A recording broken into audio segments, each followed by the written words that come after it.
খালেদা জিয়ার শারীরিক অবস্থা অপরিবর্তিত। চিকিৎসায় কাজ শুরু করেছেন যুক্তরাজ্য থেকে আসা ডাক্তার রিচার্ড বিলি। রোগ মুক্তির জন্য বিভিন্ন স্থানে দোয়া মাহফিল। এমন একজন রাজনীতিবিদ যিনি কোনোদিন প্রতিহিংসায় বিশ্বাস করেন না, তিনি আইনের প্রতি শ্রদ্ধাশীল হয়ে মিথ্যা মামলায় তিনি কারারুদ্ধ। গর্ব করার মতো ঐতিহাসিক নির্বাচন হবে ফেব্রুয়ারিতে, বললেন প্রধান উপদেষ্টা। নিরাপত্তা ও দুর্যোগ মোকাবেলায় সশস্ত্র বাহিনীর প্রশংসা। In February, not only a historical landmark, also a peaceful and festive, make it a festive occasion for all voters. I'm proud to notice the progress of the armed forces. গুম নির্যাতনের মামলায় শেখ হাসিনা সহ 17 জনের বিরুদ্ধে অভিযোগ গঠনের রাষ্ট্রপক্ষের শুনানি শেষ। 14 ডিসেম্বর হবে আসামি পক্ষের।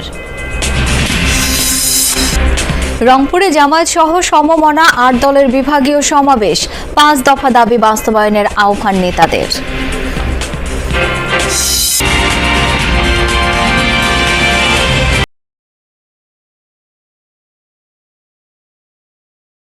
এতক্ষণ শিরোনাম দেখছিলেন। বিএনপি চেয়ারপারসন বেগম খালেদা জিয়ার শারীরিক অবস্থা অপরিবর্তিত, তবে এখনও তার অবস্থা শঙ্কামুক্ত নয়।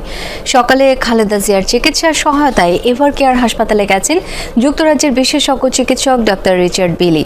চীনের মূল চিকিৎসক দলটিও আজ এসে পৌঁছানোর কথা। দেশবাসীর কাছে দোয়া চেয়েছেন বিএনপি নেতারা।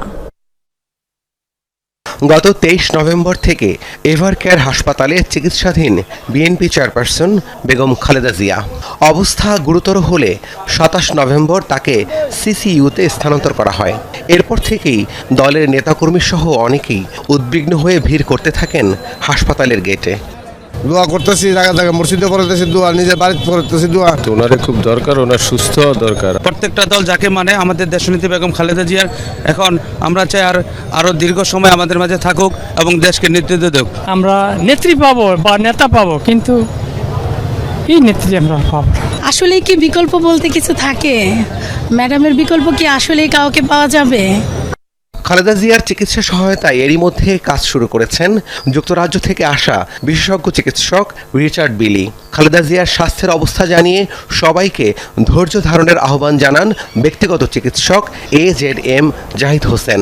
তিনি জানান, তারেক রহমান লন্ডন থেকে সার্বক্ষণিকভাবে চিকিৎসার খোঁজ খবর রাখছেন এবং নির্দেশনা দিচ্ছেন। খালেদা জিয়ার শারীরিক অবস্থা অপরিবর্তিত থাকলে দ্রুতই দেশে ফিরে আসবেন তিনি। তিনি আরও জানান, বিএনপি চেয়ারপারসনকে বিদেশে নিয়ে চিকিৎসার বিষয়ে সিদ্ধান্ত জানাবে মেডিকেল বোর্ড। এজন্য যাবতীয় প্রস্তুতি নিয়ে রেখেছে বিএনপি। সরকার বিএনপি চেয়ারপারসনকে ভিভিআইপি ঘোষণার পর নিরাপত্তার দায়িত্বে রয়েছে SSF।